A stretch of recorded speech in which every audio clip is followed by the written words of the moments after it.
Γεια σας, καλώς ήρθατε στη συνέχεια των βασικών ασκήσεων.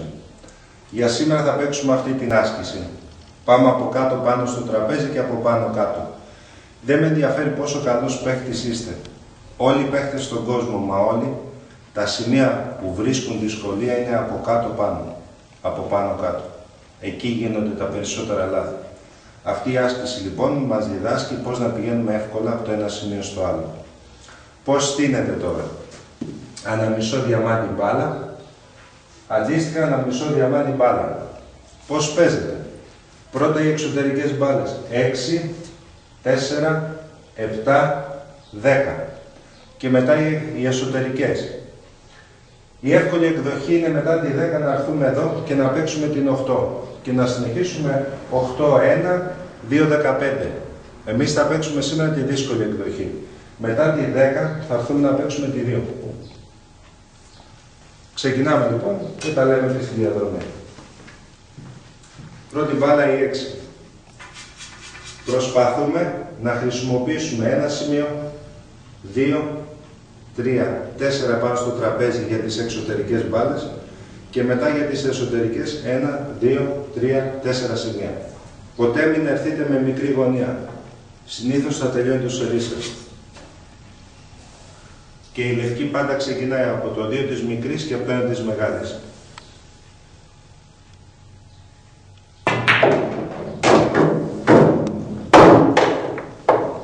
Πήγαμε στο πρώτο σημείο που θέλαμε. Τώρα μπορώ να βγω από εδώ ή δύσποντο ή μονόσποντο. Θέλω να τα παίξετε και τα δύο.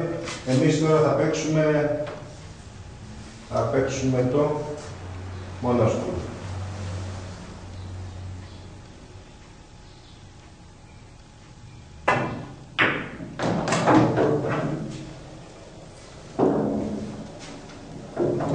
Ήρθαμε στο τετράγωνο που θέλαμε. Πάμε τώρα να παίξουμε, να συνεχίσουμε.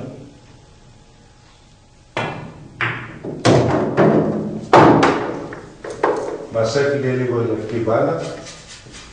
Δεν παίχτηκε δηλαδή τέλεια, αλλά έχω μια καλή γωνία για να κατέβω για το 2. Τρόποι να κατέβω πάλι ψηλό. Θέλω να χτυπήσω εδώ και εδώ. Δεν θέλω με κουλέ εδώ. Δεν έχω την κατάλληλη γωνία. Αν ήμουν εδώ θα το έκανα. Από αυτή την κλίση θα έρθω τετράσποντο. Ή μπορώ να έρθω και να χτυπήσω αυτή τη σπόντα εδώ και να έρθω εδώ. Και οι δύο τρόποι πρέπει να τους ξέρετε. Παίξαμε πριν από αυτή την μπάλα χαμηλό, οπότε τώρα παίξουμε κουλέ.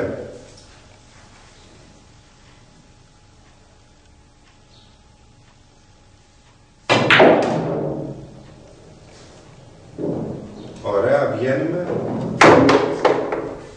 Τώρα, είπαμε η εύκολη εκδοχή είναι από εδώ. Εμείς τώρα θα παίξουμε την πιο δύσκολη. Τώρα λοιπόν από εδώ. Εάν επιχειρήσετε να έρθετε εδώ και εδώ, θα έχετε μικρή γωνία. Αυτό που θα κάνετε είναι ψηλά μόνο ψηλά.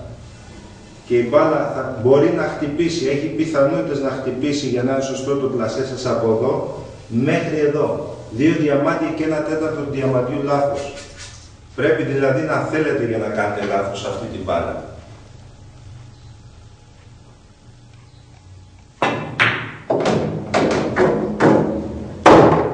Βγαίνω λοιπόν.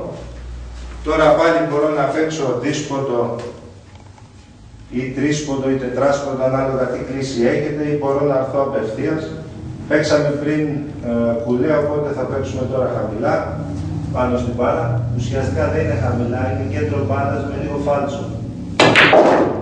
Θέλω να χτυπήσω 1, 2 και να βγω. Πάλι όπως πριν, μόνο ψηλά. Ακριβώς που ψηλά θα το δείτε ανάλογα με την κλίση και την εμπειρία σας. Μόνο όμως ψηλά. Δεν θέλω να χρησιμοποιήσετε φάλτσο. Είναι απαγορευτικό.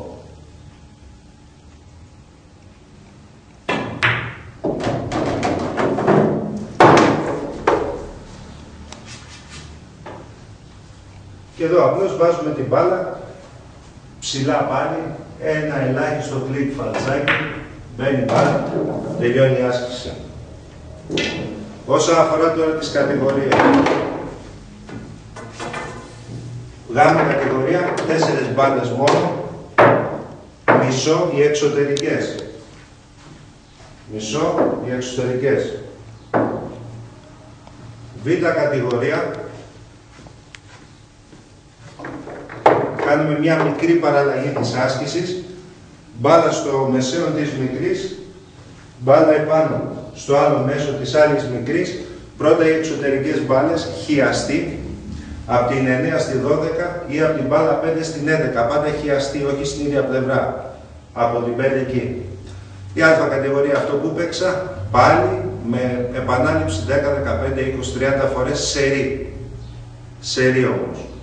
Ένα σημείο που θέλω να σας πω είναι, η άσκηση ξεκινάει πάντα από εδώ. Μία φορά θα παίξετε ξεκινώντας από την 5, μετά θα παίξετε ξεκινώντας από την 9. Γυμνάστε και τις δύο πλευρές το ίδιο ομοιόμορφα. Μην παίζετε συνέχεια ξεκινώντας από την 5, να αλλάξετε με τα πλευρά.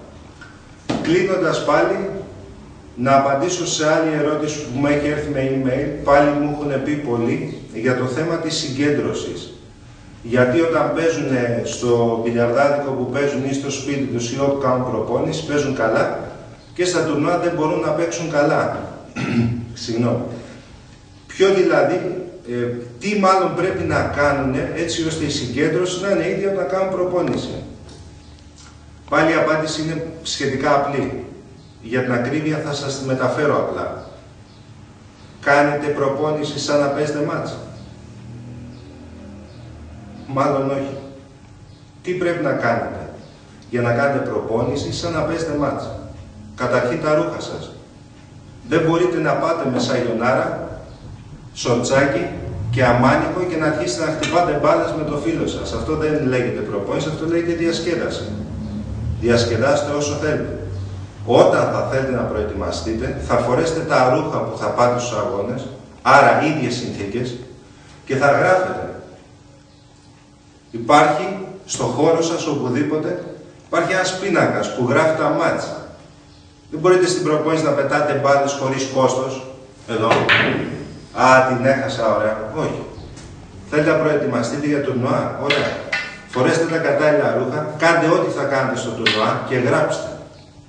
Αν τα κάνετε αυτά, θα ανακαλύψετε δύο πράγματα. Ότι αυτό που θεωρούσατε ότι είναι ο μέσος όρος του παιχνιδιού, είναι πολύ πιο ψηλά από ό,τι είναι πραγματικά, αν αρχίσετε να μετράτε. Και συνήθως είναι αυτό που παίζετε στο τουρνουά. Χωρίς καμία απόκληση. Γιατί η μνήμη σας είναι επιλεκτική. Κρατήσατε πράγματι δικό σας παιχνίδι, το καλύτερο, και λέτε, όπα, αυτό είναι ο μέσος όρος μου. Λάθος. Μέσος όρος είναι αυτό που μπορείτε να κάνετε κάτω από οποιασδήποτε συνθήκες. Όχι κάτω από συγκεκριμένες συνθήκες. Έτσι μαθαίνετε να συγκεντρώνεστε. Αναγκαστικά. Ευχαριστώ που παρακολουθήσατε. Να θυμάστε το εξής. Αν εγώ μπορώ να τα κάνω αυτά, μπορείτε κι εσείς. Γεια σας.